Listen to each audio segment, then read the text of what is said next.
So, I'm Don Taylor. I started a little thing with my kids, doing little videos about if I was to die tomorrow, what I would want you to know. Just because I feel like sometimes we live this life and we assume our loved ones know things and have been picking up on things that we're hoping, like little nuggets of wisdom that we're hoping that we drop. And sometimes they're not.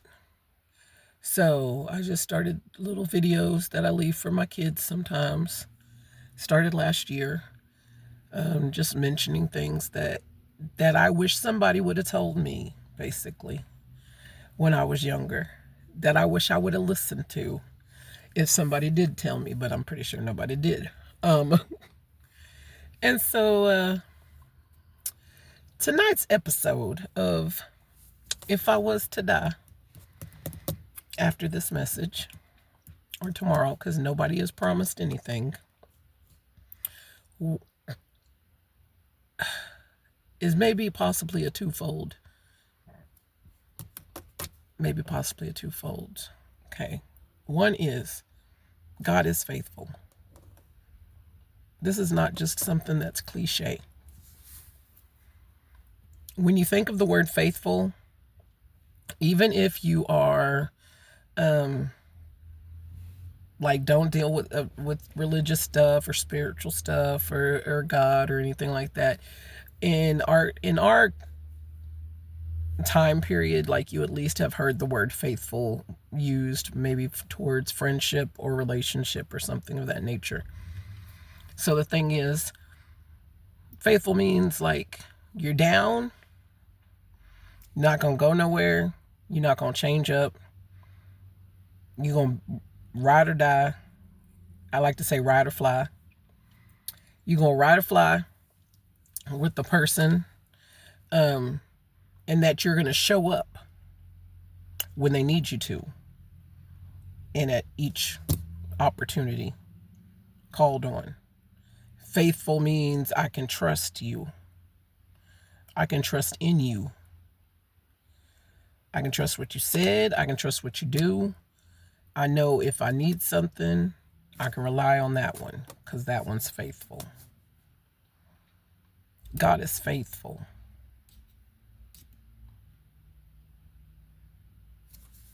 What he says is what he means, and what he means, he's going to come through and he's going to do it.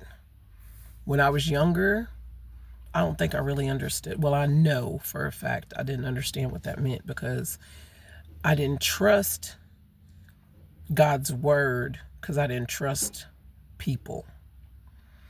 I didn't trust life, anything that was out here, anything tangible, I didn't trust that would be like what I just explained faithful means. That you're gonna be down, you're gonna be reliable, in a time of need, when I need it, like I can rely on you. You're gonna show up. Consistent. You're gonna be consistent, because humans aren't. We not. And I wish that was something somebody would tell me before I tried to have relationships. Because humans are not faithful. We're not consistent. That's a skill we have to learn and we have to build. It is not something that's just a part of our DNA. That word is probably one of those characteristics we like to describe others as having. Oh, they faithful, they hardworking, they committed, they this.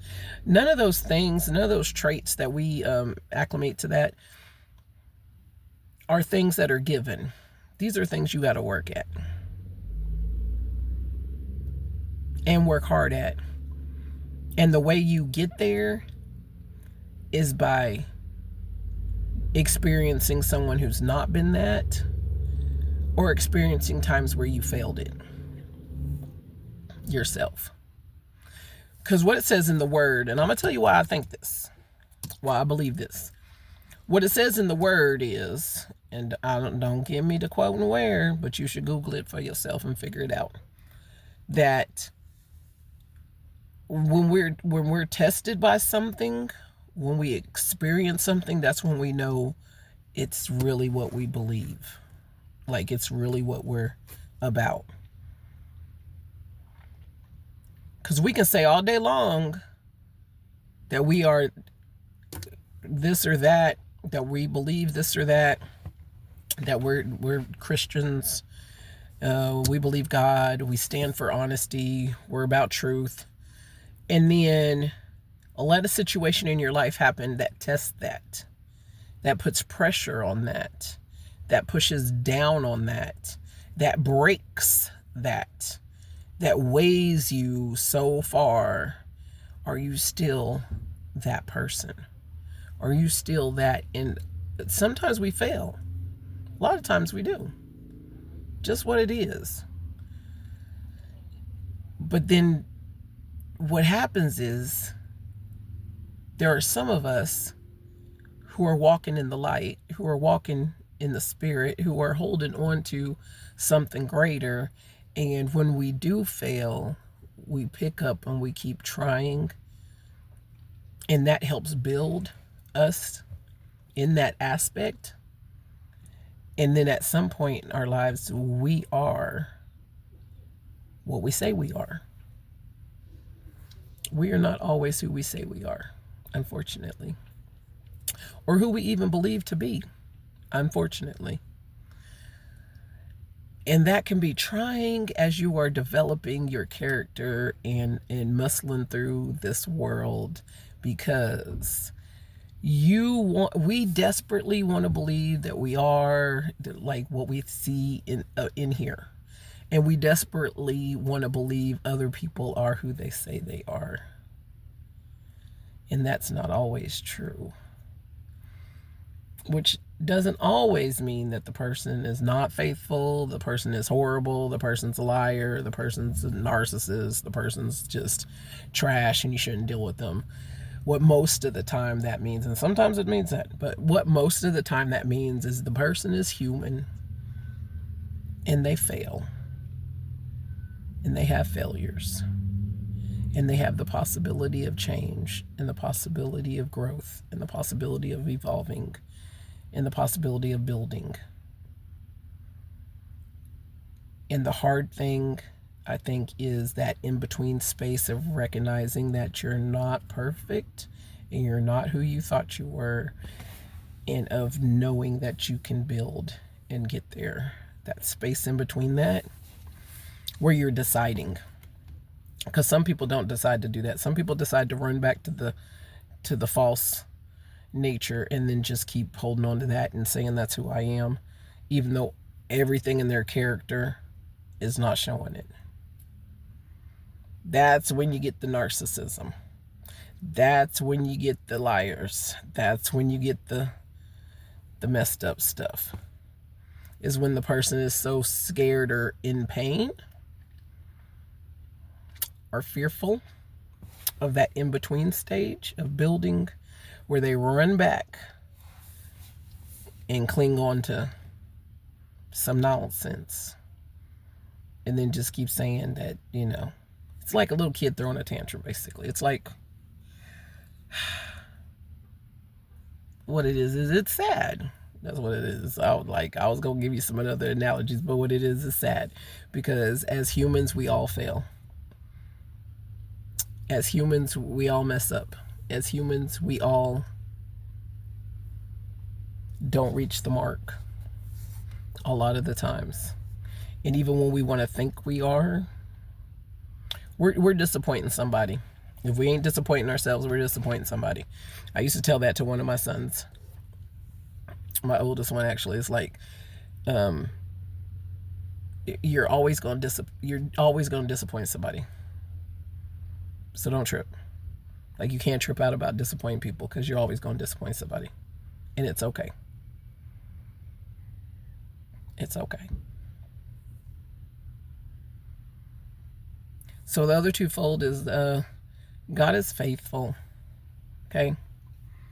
God is faithful when we're not faithful ourselves, when we're not faithful to ourselves. He is faithful to be consistent with the love that He shares and shows us, with the care that He gives to us, with the ways that He nurtures us and protects us and wants better for us. He is consistent with His character of who He is. And He's consistent with being able to pull us into that same walk of life.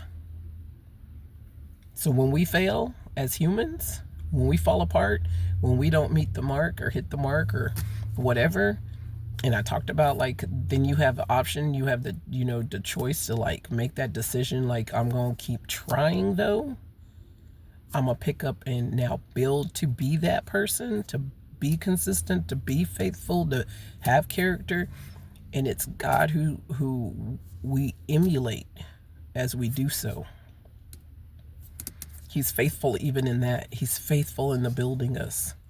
He's faithful in the being there when we're being tested. He's faithful in the healing of when things got to break and fall up off us. He's faithful in the trying, in that in-between stage. The beginning, the in-between, the end, because He knows the end from the beginning. He's faithful in all of that. Then the other part of the second fold of, if I was to die after this message, what would I want you to know? Consistency looks like this. It looks like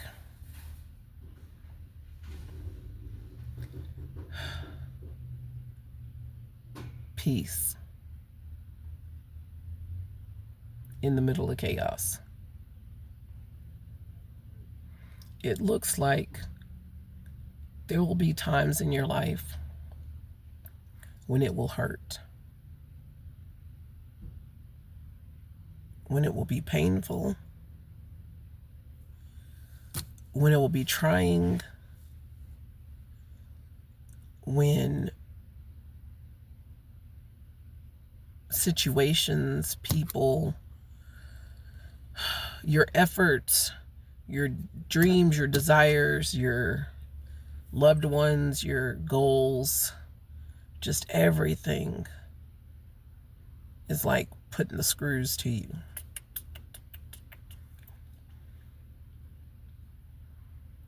There will be times that you feel like you're going to lose your mind. You're going to lose it all. You're going to bust into pieces because the pressure is that great. There will be times when so much sorrow and grief overcomes you because of life or death or wants or lack,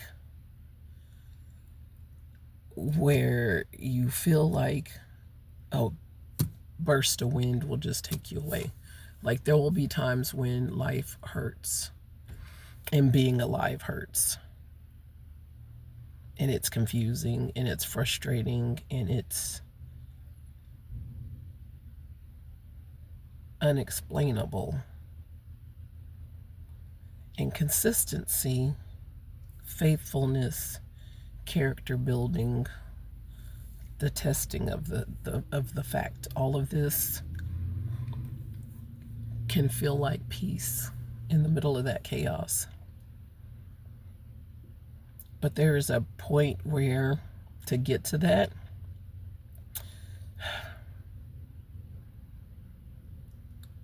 you got to recognize that you don't get to run nothing. Like, you're not putting it together. You're not holding it together. And you only as strong as your weakest moment in God's hands.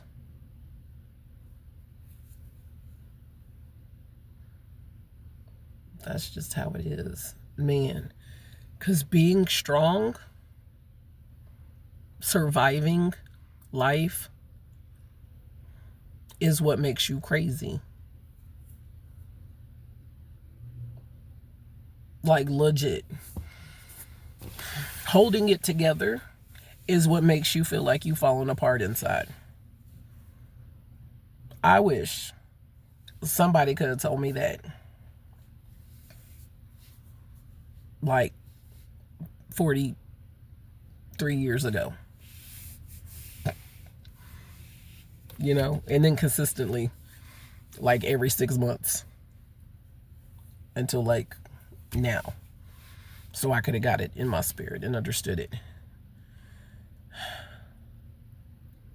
Because we think and feel like we have to have it together and be in control all the time of what's going on around us and how people treat us and what's happening and all that. And that is the dumbest truth. Man-made truth. That is the dumbest man-made truth ever to be created. Because it's so false. It's so ridiculous. And it leads to so much unnecessary pain. Life already is painful. It leads to so much unnecessary pain and confusion. When we think we gotta be okay. It's okay to not be okay. We say that to let people know that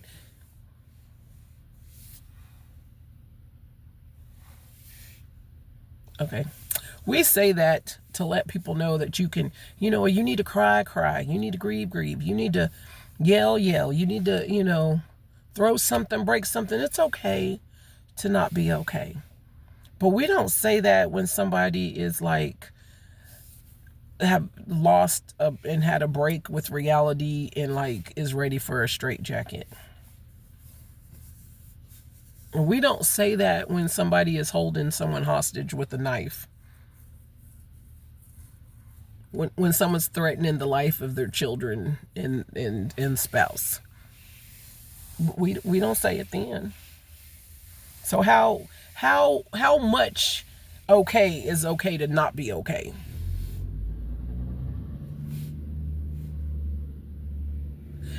It's okay to not be okay. It's like a mantra. But really, we're saying it's okay, or you should try to take whatever's making you feel crazy and put it in a nice, cute package and then express it in an acceptable manner, and that's okay. You can do that. It's okay. It's allowable. But what if you feel like what's going on is something that can't be contained? What do you do then? Do you eat? Do you do drugs? Do you drink? Do you go have sex? Do you go gamble? Do you get in front of video games? Do you sit and gossip about other people and how worse they are than you? What do you do then? You get in fights? Talk about others? Cuss at people? Drive erratically? Work long hours? What do you do then? This world ain't got no answers. I wish that's what somebody would have told me too. There's your wisdom. If I was to die right now, this world ain't got no answers for you. Only God does. I done been out here. This ain't no Jehovah's Witness at the door knocking at 6 a.m. on a Saturday so I can fill a quota. That ain't what this is. This world ain't got no answers. Only God does, like legit. From somebody who been through the ringer and then rung back up several times. And just now at 47, getting to the point where I recognize how to breathe and be okay. When everything that I want everything that I think makes sense, everything that I desire in life seems to be falling apart or going a different direction or not making any sense, when everything I love seems to be out of reach.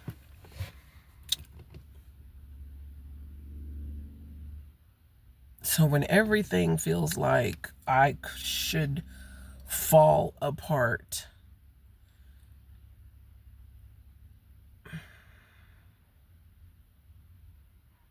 there's a weird peace, because I gotta be okay.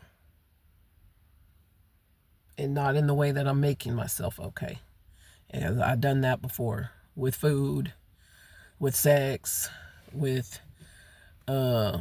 friends and gossiping and talking bad about people, with like just being loud and erratic, or just having emotional outbursts, or just being like using a lot of energy.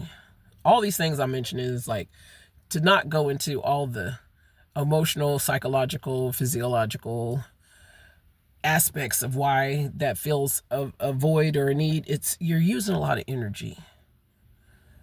When we got stuff going on, we use so much energy because somehow that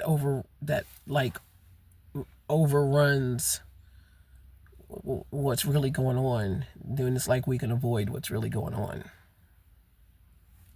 A distraction. So I've done all kinds of stuff to be a distraction, and I don't recommend that. I recommend sitting with God somewhere quiet, away from everybody else, and just falling apart till he starts talking and telling you how he's gonna put you back together again.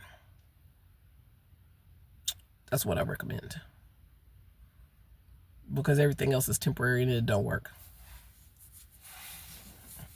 It's a band-aid, and band-aids be raggedy and falling off every time it gets dirty. So when life starts lifing again, when you take yourself out of life, you put your band-aid on, and then you get up, and then life starts lifing again, and the band-aid gonna fall off. Just saying. But God is faithful. And he got these ways of teaching you how to be like him. But you got to move some other stuff out the way that you was teaching yourself. So you re-educate your miseducation and be like him. Just saying. It's better. So if I was to die after this message, for my babies and anybody watching, that's one of the nuggets I wish you would take away. I wish you would recognize. It's better. I see a bunch of y'all suffering. I didn't have the skills to give you when you were coming up and creating your character and your adult nature, but y'all still pretty young. And there ain't no such things as old dogs can't learn new tricks, because I just figured this out this month. Well, last month, because it's September. So August. God just keyed me onto some of these things in August, because trust me, I'd be running around with my band-aids on. They'd be all dirty, sagging. I'm trying to lay them back down, lay them like they protecting something. No. All right. Have a great day. Blessed.